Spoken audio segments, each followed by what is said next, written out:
Hey, what is up guys? It's Mordant. And while Project Mugen decides to continue cooking in the lab, NTE has decided to give us a new trailer. And from this trailer, I think I can actually pull out a few new things that have finally been confirmed.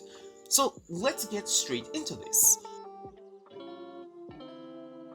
The first thing we need to talk about are the new characters that are now available. For anybody who was scared that there wouldn't be male characters in this game, rejoice, there are male characters in this game.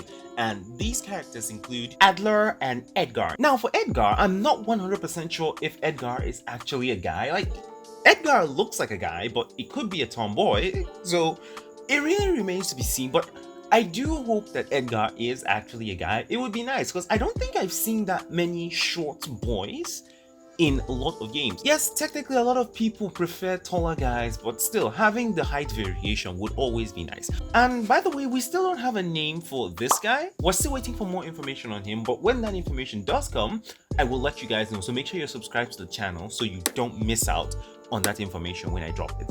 Now for the female characters, we have two new revealed characters. One of them is Hotori, and the next one, her name wasn't actually properly shown because she was covering part of the name. But from what I see, I think I'm going to call her Defal until we get her full name. So Hotori and Defal, these are the two characters that we have.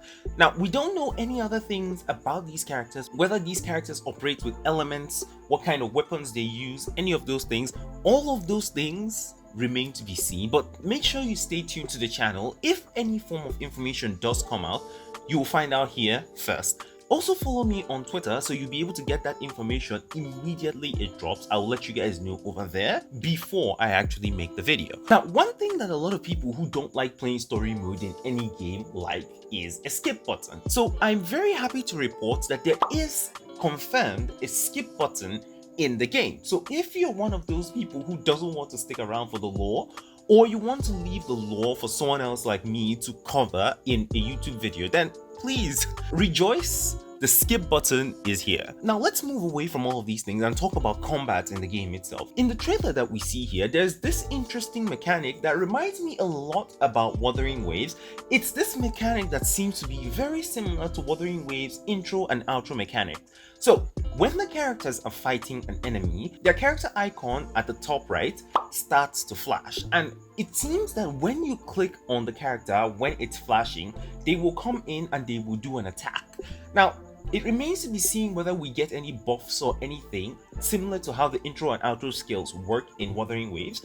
I'm not a fan of how the intro and outro skills are done in Wuthering Waves. If I had to be honest, I actually preferred the way they did it in the CBT, but I know there are a lot of people who like the intro and outro skills the way they are, so we have to wait and see if they'll actually follow these same principles or if they'll improve it in a different way. And while we're still talking about gameplay, let's talk about the key bindings that we now know are in the game. And all of these key bindings are for keyboard and mouse. Unfortunately, we don't know anything about controller, but the game will most likely have controller support. So we can switch characters by using the number buttons 1 to 4. We can pause the game by pressing escape. We can customize the characters, change their weapons and all of these other things by pressing C. We can view all the tasks that we have at hand by using L. We can open our backpack by using B, and we can either lock on or enter aiming down sights mode by pressing G. I'm not sure whether we're aiming down sights or whether we're actually targeting enemies,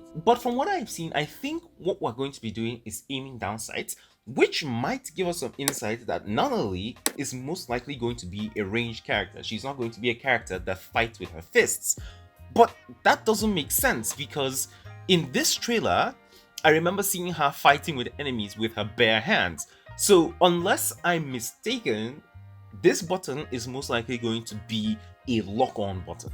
We'll have to wait and see when the gameplay actually does come out. And some other typical things that we know: E for skill, Q for ultimates, and then right click is for dashing. And we still have the 3 bars that we use for dashing. I think you press and hold in order to continue sprinting, but in order to dodge, you will have to right click once.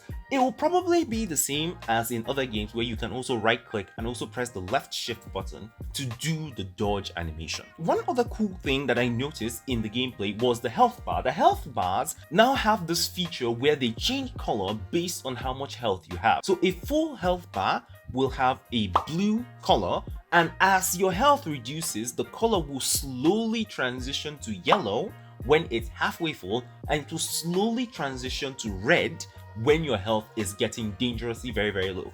It's actually very cool to see this because I actually recommended this to Wuthering Waves back when I saw CBT 2 for the first time when IGN posted their gameplay, and it's nice to see that great minds do think alike. Yes, I am glazing myself there. Either way, that's very awesome to see. I like those little nuances in the game that actually make it just stand out a little bit more from the competition.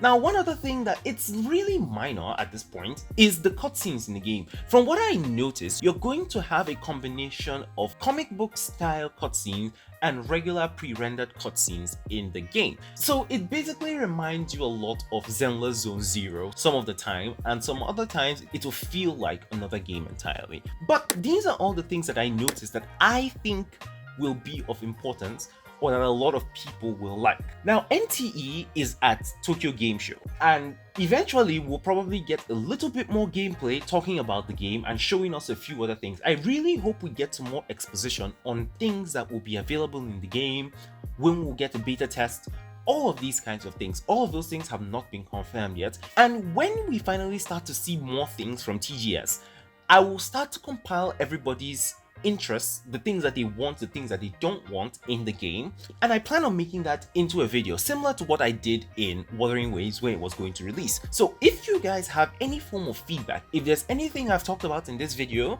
that you don't like in the game, or something that you think should be recommended in the game, let me know down in the comments and I'll consider actually adding it to that video when that video actually comes. That video should probably come next month, since this month is already about to end, or probably this month, depending on whether we see any gameplay for TGS anytime soon.